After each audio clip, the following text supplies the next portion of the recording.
Hello, coucou de petites vidéos, je fais mon cinéma pour parler cinéma, puisque je suis allée voir aujourd'hui en salle un film réalisé par Vladimir de Fontenay, One Island, avec entre autres Swan Arlo. Alors je débriefe très vite, c'est l'histoire.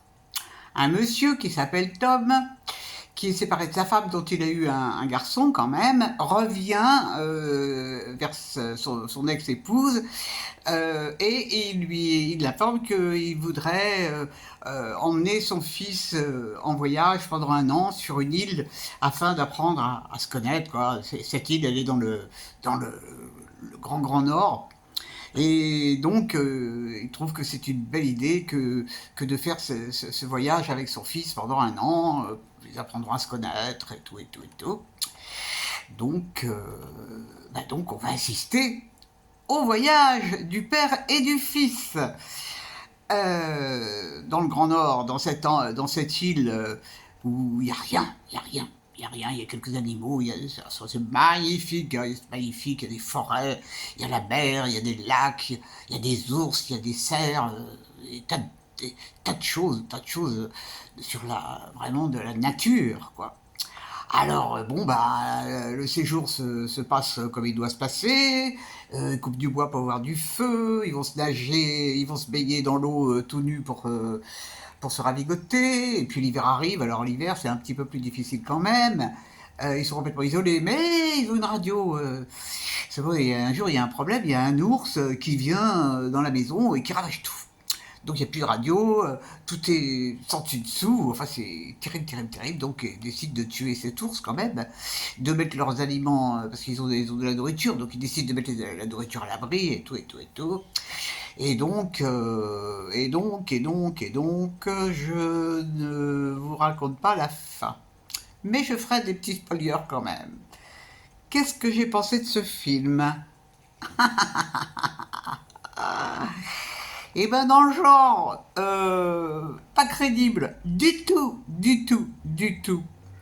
Dans le genre malsain, le réalisateur il a fait fort. Alors heureusement qu'à la fin je reste au générique quand même, parce que j'ai appris des choses, j'ai compris certaines choses au générique. Vive le générique, c'est là où je spoilie un peu. Parce qu'en fait on nous dit, à la fin du film, c'est inspiré d'un bouquin. Hein. Et donc, l'auteur raconte sa propre histoire. Voyez-vous ça? Et c'est ce qui me fait dire, parce que en effet, donc je vais spolier. Hein. Donc il nous dit que son père est venu pour l'emmener en voyage pendant un an sur une île, mais qu'il a refusé. Ça on le voit dans le film d'ailleurs. Il a refusé. Et suite à ça, le père, qui était quand même un petit peu spécial, hein, parce que à un certain moment, on voit qu'il fait pas que de boire de l'eau et il sniffe pas que son parfum.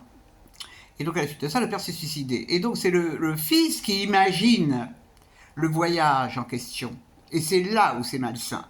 Parce qu'il imagine tellement qu'il imagine qu'il va mourir, qu'il va se suicider. Alors, bon, le père était pas terrible, mais apparemment le fils il a aussi des problèmes. Parce que imaginer son propre suicide lors d'un voyage avec son père, c'est dire déjà le degré de problème qu'il a ce garçon. Hein. Oh là là là là là là. Bon, alors la réalisation, vraiment, elle n'est pas extraordinaire. Hein, pas extraordinaire. Bon, je ne sais pas si c'est fidèle au livre, puisque je ne l'ai pas lu. Mais c'est assez quelconque. Voilà, ouais, il y a des belles images. Hein, ouais, ouais, il y a des belles images. On voit qu'il y a une dame qui vient en avion spécial, je ne sais plus comment ça s'appelle, cet avion qui atterrit sur l'eau. Mais il y a tellement de choses qui ne sont pas crédibles que je me suis enquiquiné pendant 1h55. Je suis resté jusqu'au bout parce que j'aime bien. Bon, c'était supportable quand même jusqu'au bout. Mais on se doute que ça va être le Beans. C'est téléphoné, alors qu'ils n'ont pas de téléphone. Hein. Et vous n'allez pas me croire, il y a même une scène où le père il danse. Ah, comme quoi, on fait dans le vent, même dans les films complètement nuls. Bon, ça n'est que mon avis, hein, ça n'est que mon avis, bien sûr, hein, parce que ce matin, le film était encensé.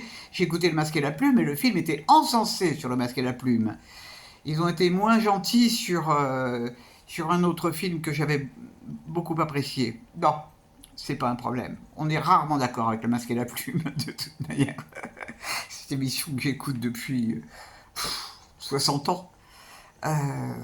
Vraiment.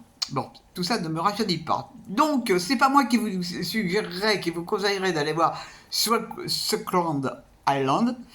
Bon, peut-être vous l'avez vu, peut-être vous avez aimé et trouvé que c'était une histoire extrêmement ceci, extrêmement cela, tant mieux, hein, tant mieux. Mais moi, non, je n'ai pas aimé. Quand je repense à un film qui n'a rien à voir, à ce film Vivaldi et moi, qui est une pure merveille. Enfin, bon, c'est comme ça le cinéma, c'est comme ça, et puis on n'y peut rien. J'ai été très bavarde, hein, mais je mettrais bien qu'il y a des spoilers, parce qu'il n'y a pas de raison que je me retienne. Amen. Voilà, voilà. Et ben je vous dis salut, salut, à la prochaine pour parler cinéma.